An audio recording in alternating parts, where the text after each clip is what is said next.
vous dites vous-même, Madame la Ministre, et je veux bien vous croire, que il y avait un comité de sélection, vous n'avez pas à intervenir sur le montant des ensembles, vous n'avez pas d'ailleurs à faire le choix, c'est au comité de sélection de le faire. Mais alors, dans ces conditions, pourquoi votre cabinet vous interpelle sur la somme qui serait attribuée à M. Sifaoui avant le comité de sélection, et vous répondez vous-même, c'est très bien de l'avoir fait, la somme me paraît énormissime.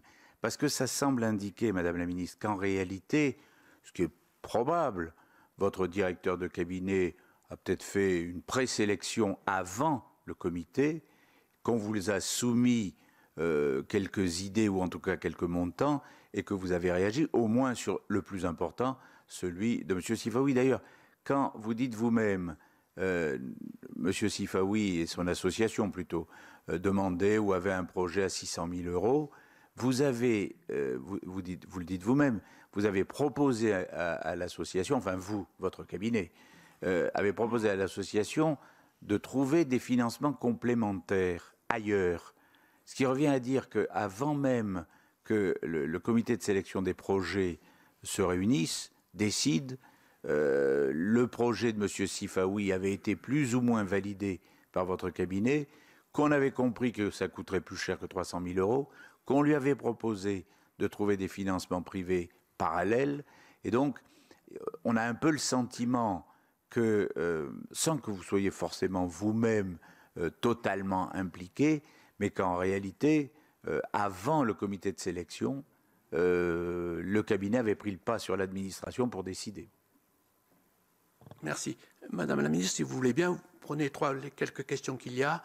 On va s'en tenir à 6 questions d'inscrits. Les autres viendront dans un deuxième temps. Donc, Vincent Eblé, puis Victorin Lurel. Rapidement, bien sûr, pour vos questions. Merci, Monsieur le Président. Vincent Eblé, donc sénateur de la Seine-et-Marne, Madame la Ministre.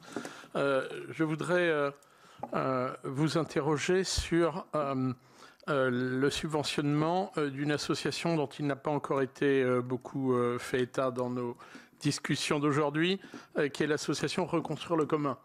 Comme vous le savez sans doute, cette association a été constituée seulement quelques semaines avant de bénéficier des subventions d'État, ce qui est une chose qui personnellement m'a beaucoup surpris, car comme le rapporteur général Husson il faisait allusion tout à l'heure, dans les collectivités territoriales, j'ai présidé pour ma part une collectivité importante qui est le conseil départemental de Seine-et-Marne durant 11 années. Jamais en 11 années, nous n'avons subventionné une association qui venait d'être constituée. Tout simplement parce que dans les conditions que nous émettons pour subventionner une association, fût-ce de quelques centaines d'euros, alors a fortiori pour plus de 300 000, nous demandons à disposer au moins des comptes arrêtés d'un exercice entier annuel de l'association. Et donc on ne subventionne qu'à partir d'une année complète d'existence. C'est une précaution, qui me paraît, relativement normale. Donc je voudrais vous demander si vous aviez connaissance, lorsque vous avez validé l'ensemble des subventions accordées dans le cadre de cet appel à projet, si vous aviez conscience que cette association était de création récente, ou est-ce que vous l'ignoriez absolument?